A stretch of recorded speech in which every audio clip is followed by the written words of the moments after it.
नमस्कार मित्रों, आपके अपने YouTube चैनल में आपका स्वागत है। दोस्तों, ये 3 बात अपने दिमाग में बिठा लो, रंग से राजा बन जाओगे। आज की जो हमारी कहानी है, आज का जो हमारा प्रसंग है, एक कपोत पक्षी की बड़ी प्यारी कहानी है, ज्ञानवर्धक कहानी है। दोस्तों, इस कहानी को पूरा सुने, ये कहानी बड़ी मोटिवेशनल कहानी है। ये कहानी आपको आपके जीवन में ढेर सारी प्रेरणा देगी। इस कहानी को यदि आप गौर से सुनते हैं और इसकी 3 बातों पर यदि आप अमल करते हैं, तो प्रिय दर्शकों, आप इस संसार में किसी भी कोने में रहें, संसार के किसी भी कोने में घूमें, आप कभी भी किसी भी संकट में नहीं पड़ सकते। ये कहानी आपको आपके जीवन में ढेर सारी प्रेरणा देगी। इस कहानी में ऐसी 3 ज्ञानवर्धक बातें हैं, इनको आप जरूर सुनें। दोस्तों, शुरू करते हैं आज की प्यारी सी कहानी। एक जंगल में 2 कपोतक पक्षी रहते थे। बारिश का मौसम था, झिलमिल झिलमिल बारिश बरस रही थी। तब दोनों कपोतक पक्षी एक वटवृक्ष के खोखले में जाके बैठ जाते हैं और बारिश मूसलाधार बरसने लगती है। तभी उनके पास एक तीसरा कपोतक पक्षी उड़ता हुआ और भीगता हुआ आता है और उनसे कहता है कि थोड़ी जगह मुझे भी दे दीजिए, मैं बारिश में भीग रहा हूँ। लेकिन उस वटवृक्ष के खोखले में इतनी पर्याप्त जगह नहीं थी कि 3 पक्षी आ सके, क्योंकि दोनों पहले बैठे हुए थे, क्योंकि इतनी ही पर्याप्त जगह थी जिसमें दोनों बैठे हुए थे। अब तीसरा पक्षी उड़ता हुआ भीगता आता है और उनसे जिद करने लगता है और उनसे कहता है कि आप मुझे थोड़ी जगह दे दीजिए, मेरी सहायता कीजिए। जब दोनों पक्षी ही जो पहले से बैठे हुए थे वो इनकार कर देते हैं, वो कहते हैं कि यहाँ पे इतनी पर्याप्त जगह नहीं है जो हम आपको बिठा सकें। तब वह भीगता हुआ पक्षी कहता है कि तुम मूर्ख तो नहीं हो जो मुझे जगह नहीं दे रहे हो। तब वो दोनों पक्षी कहते हैं कि भाई, हमारे पास इतनी पर्याप्त जगह नहीं है, हम दोनों ही बड़ी मुश्किल से इसके अंदर बैठे हैं। लेकिन फिर से वो कहता है कि तुम दोनों ही मूर्खों हो। वो दोनों पक्षी फिर से कहते कि भाई, यदि हमारे पास जगह होती तो हम आपको जरूर बिठाते, लेकिन आप खुद देख लीजिए, हमारे पास इतनी पर्याप्त जगह नहीं है कि हम आपको बिठा सकें। अंततः वो भीगता हुआ कपोत पक्षी उन पक्षियों के ऊपर जाके बैठ जाता है। तब दोनों पक्षी ही उसको धक्का मार के और फिर से नीचे गिरा देते हैं। वह फिर से नीचे से उड़ता है और फिर कहता है कि तुम दोनों बिल्कुल मूर्ख हो, और फिर से उनके ऊपर जाके बैठ जाता है और फिर से वो पक्षी उसको धक्का मार के नीचे गिरा देते हैं। इसी तरह काफी देर चलता रहता है और वो उड़ता हुआ पक्षी उनसे बार बार कहता है कि तुम दोनों मूर्ख हो, तुम दोनों सबसे बड़े मूर्ख हो। हर बार वो इसी बात को कहता। जब वो थक जाते हैं तो भीगता हुआ पक्षी वहाँ से उड़ के चला जाता है और वो दोनों पक्षी उसी वट वृक्ष के खोखले में बैठे रहते हैं। तब उस कपोतक पक्षी की पत्नी अपने पति से कहती है कि पिया जी, अभी जो पक्षी आया था कि ये बार बार हम दोनों से मूर्ख कह रहा था। ये कह रहा था कि तुम दोनों मूर्ख हो, कि तुम मूर्ख तो नहीं हो, वो बार बार इसी बात को कह रहा था। तो ये मूर्ख होता कौन है? मूर्ख होता कैसा है? मूर्ख दिखता कैसा है? आप मुझे इस बात को बताइए। तो दोस्तों, तभी कपोतक पक्षी अपनी पत्नी को एक कहानी सुनाता है और वो कहता है कि प्रिय, इस कहानी को यदि आप ध्यान से सुनोगी तो आपको ये पता चलेगा कि मूर्ख कौन होता है। तब वो अपनी पत्नी को कहानी सुनाता है और उसकी पत्नी बड़ी गौर से और बड़े ध्यान से सुनती है। कपोतक पक्षी कहानी शुरू करता है और वो कहता है कि एक नगर में एक सेठ रहता था। उसी का एक पुत्र था। सेठ ने अपने पुत्र की शादी कर दी और शादी करने के बाद सेठ का लड़का शहर चला जाता है कमाने के लिए, और सेठ के लड़के की पत्नी घर पे रहती है। एक दिन सेठ के लड़के की पत्नी पनघट पर स्नान करने के लिए जाती है और वहाँ पे स्नान करने लग जाती है। तभी उसके पास में 3 राह चलने वाले व्यक्ति आते हैं और सेठ के लड़के की पत्नी से कहते हैं कि भाई, हम बड़ी दूर से आए हैं और हमें बहुत तगड़ी प्यास लग रही है, इसलिए आप थोड़ा हमें जल पिला दीजिए। उस वक्त सेठ के लड़के की पत्नी के बदन पर इतने कपड़े नहीं थे, क्योंकि वो इस समय स्नान कर रही थी। उसी वक्त 3 राह चलने वाले व्यक्ति आ जाते हैं और उनमें से एक व्यक्ति कहता है कि हमें पानी पिला दीजिए। इस बात को कपोतक अपनी पत्नी से कह रहा है और कपोतक की पत्नी बड़ी गौर से और बड़े ध्यान से सुन रही है। कपोतक आगे कहता है कि सेठ की पत्नी उन लोगों से कहती है कि भाई तुम कौन हो। तब उनमें से एक राह चलने वाला व्यक्ति कहता है कि हम यात्री हैं और हमें बहुत प्यास लग रही है, हमें थोड़ा पानी पिला दीजिए। उस व्यक्ति की इतनी बात सुनने के बाद वो सेठ के लड़के की पत्नी कहती है कि यात्री तो सिर्फ 2 होते हैं, तुम कौन से यात्री हो। अब वो व्यक्ति बड़ी सोच में पड़ जाता है। वह सोचने लगता है कि हमें खुद को ही पता नहीं है कि हम कौन से यात्री हैं। वो यात्री उस सेठ के लड़के की पत्नी को कोई जवाब नहीं दे पाता है। तभी दूसरा व्यक्ति बोलता है और वो कहता है कि मुझे बहुत तगड़ी प्यास लग रही है और प्यास के मारे मेरे हलक सूखे जा रहे हैं, इसलिए आप मुझे पानी पिला दीजिए। वह सेठ के लड़के की पत्नी कहती है कि भाई तुम कौन हो।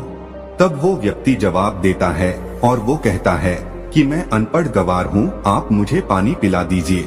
तब उस सेठ के लड़के की पत्नी कहती है कि अनपढ़ गवार तो सिर्फ 2 होते हैं, तुम कौन से अनपढ़ गवार हो ये बताओ, तब मैं तुम्हें पानी पिलाऊंगी।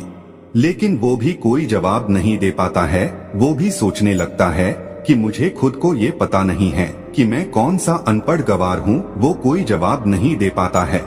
फिर तीसरा व्यक्ति कहता है कि बहन जी मुझे पानी पिला दीजिए, प्यास के मारे मेरे प्राण निकले जा रहे हैं, यदि कुछ देर मुझे और पानी नहीं मिला तो मेरे प्राण ही निकल जाएंगे, इसलिए आप मुझे पानी पिला दीजिए।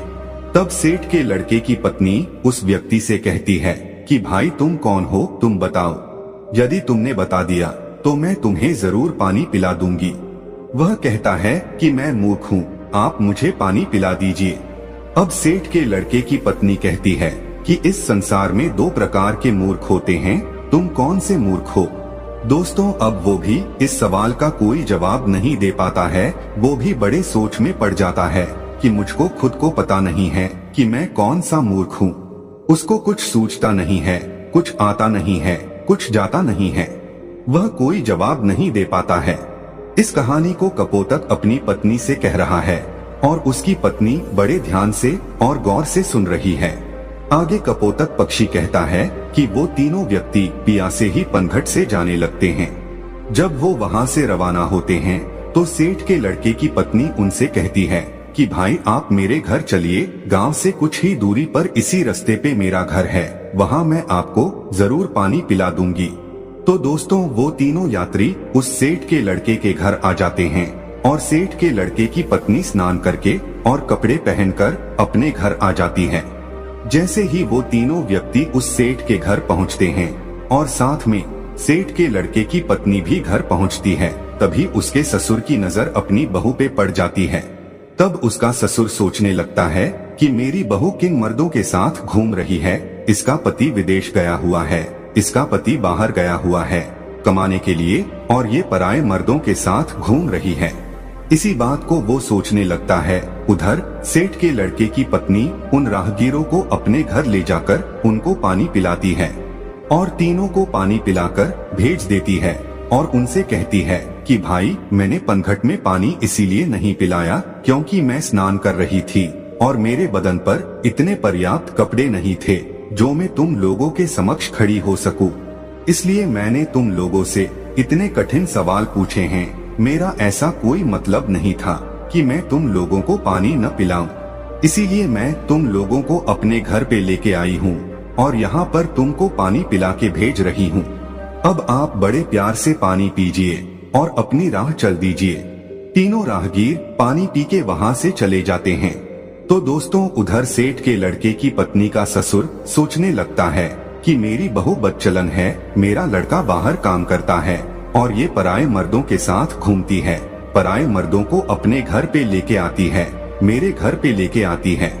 यही सोचकर वो दुखी होता है। अब सोचने लगता है कि यदि किसी व्यक्ति में बीमारी आ जाए तो उसका उपचार जरूरी होता है, यदि उसका उपचार नहीं किया जाए तो बीमारी उसके रोम रोम में रम जाती है और बाद में बड़ा मुश्किल होता है। इसी बात को सोचकर वो सोचने लगता है, ठीक है अब मेरी बहू का क्या इलाज किया जाए।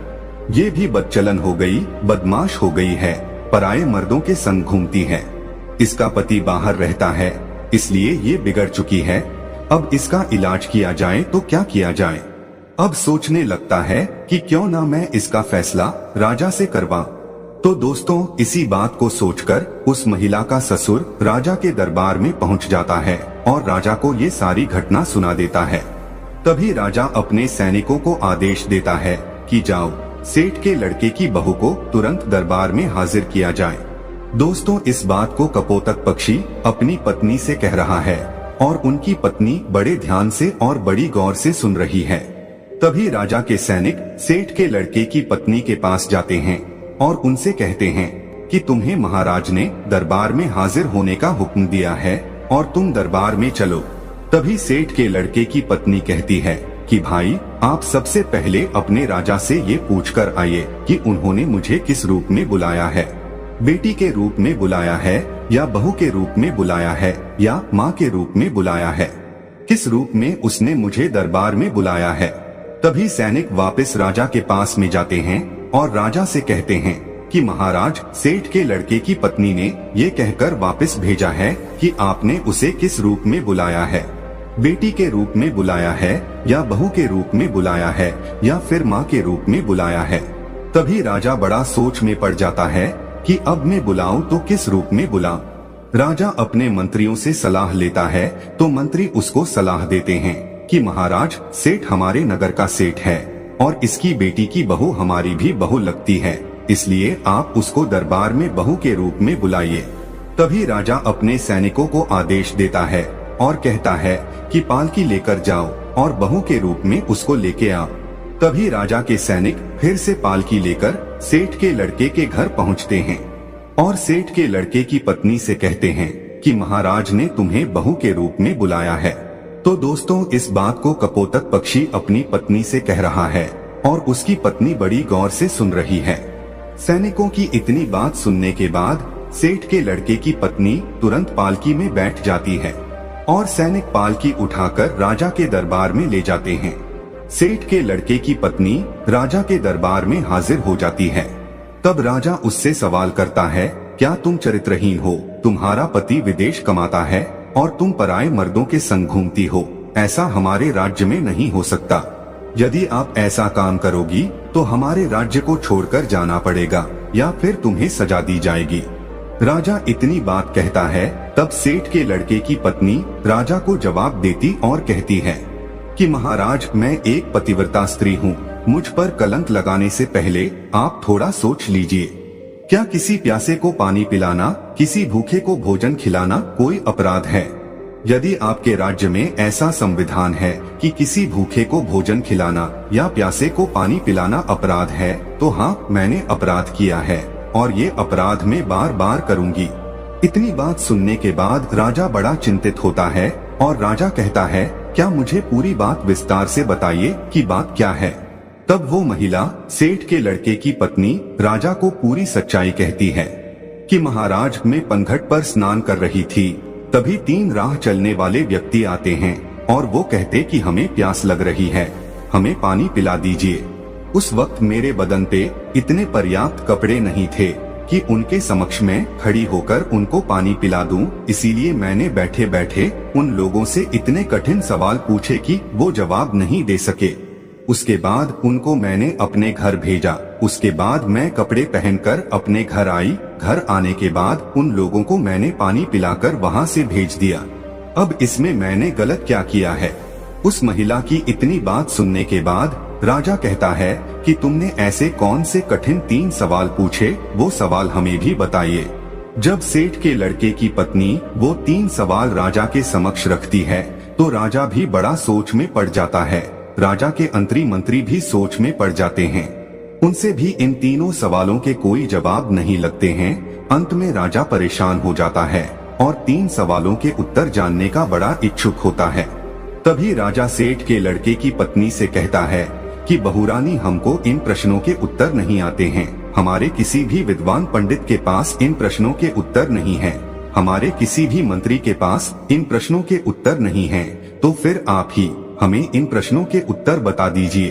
तब वो महिला सेठ के लड़के की पत्नी हाथ जोड़ कर के राजा से कहती है कि महाराज, ये तीनों प्रश्न बड़े अनमोल हैं और इनके उत्तर उनसे भी ज्यादा अनमोल है, इसलिए आपसे विनती है, इन तीनों प्रश्नों के उत्तर मैं आपको बता दूंगी, लेकिन बदले में मुझे क्या मिलेगा? वो महिला कहती है कि महाराज यदि सौदा हो तो बराबर का हो। वो महिला सेठ के लड़के की पत्नी बड़ी चतुराई से अपने दिमाग का इस्तेमाल करती है। तभी राजा बड़ी सोच में पड़ जाता है और अंततः राजा परेशान हो जाता है। सोचने लगता है कि तीनों प्रश्न बड़े अनमोल है और इन तीनों प्रश्नों का उत्तर भी बड़ा अनमोल है। इनको जानना बहुत जरूरी है। यही सोचकर राजा कहता है, दोस्तों कहते हैं ना कि जो राजा मूर्ख हो उसको कोई भी लूट सकता है। और आधा राज्य पे आप शासन करोगी और आधे पे हम करेंगे।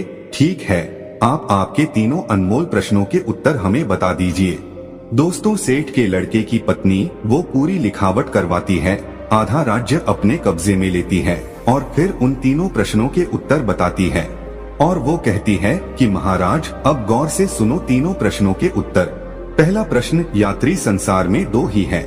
अब दो यात्री कौन कौन से हैं? कि महाराज पहला सूर्य और दूसरा चंद्रमा जो रात दिन चलते रहते हैं और संसार में भ्रमण करते रहते हैं और संसार को रोशन करते रहते हैं। यही तो यात्री है, सूर्य और चंद्रमा।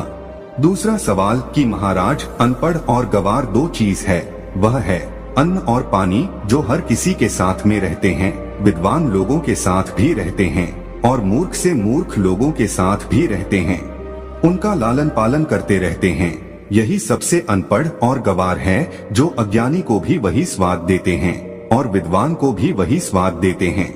तीसरा सवाल, मूर्ख भी दो प्रकार के होते हैं। पहला मूर्ख है जो मेरा ससुर है, जो अपने घर की बात को एक दूसरे से आके कहता है, वही सबसे बड़ा मूर्ख होता है। यदि मेरे ससुर ने इस बात को मुझसे आकर पूछा होता तो वहीं पर इनको मैं पूरी सच्चाई बता देती। मेरे घर की इज्जत नीलाम नहीं होती, मेरी इज्जत इस तरह भरे दरबार में उछाली नहीं जाती, मेरे घर की बदनामी नहीं होती, इसलिए सबसे पहले बड़े मूर्ख मेरे ससुर हैं। तब राजा कहता कि दूसरा कौन है? तब महिला कहती है कि महाराज दूसरे सबसे बड़े मूर्ख आप हैं। एक वो राजा होता है जो बगैर सोचे समझे कुछ भी फैसला ले ले, वही सबसे बड़ा मूर्ख होता है। इसलिए दूसरे सबसे बड़े मूर्ख आप हैं। आप भी एक ऐसे मूर्ख हैं जो मेरे 3 सवालों के बदले में मुझे आधा राज्य दे दिया, तो आप भी सबसे बड़े मूर्ख हैं। तो दोस्तों अब राजा को गुस्सा बहुत आता है, लेकिन वो कुछ नहीं कर सकता, क्योंकि अब वो भी महारानी है, आधे राज्य की महारानी है, आधे सेना उसकी है, आधा राज्य उसका है। अब राजा कुछ नहीं कर सकता था। तो दोस्तों इस तरीके से अपने दिमाग का सदुपयोग करते हुए उस सेठ के लड़के की पत्नी एक महारानी बन जाती है। तब कपोतक पक्षी अपनी पत्नी से कहता है कि प्रिय, सबसे बड़ा मूर्ख वही होता है जो अपने घर की बात को बाहर निकाल दे, अपनी घर की बात को अन्य लोगों से कहे, अपनी घर की बात को एक दूसरे से कहता रहे, अपनी घर की बात को अपने घर में ना रखे, वही सबसे बड़ा मूर्ख होता है। और दूसरा मूर्ख वो होता है जो किसी के कहने पर भी अपना सब कुछ लुटा दे। ये 2 प्रकार के ऐसे मूर्ख होते हैं, इनका कुछ नहीं हो सकता। तब कपोतक की पत्नी की ये बात समझ में आती है कि संसार में मूर्ख कौन होता है।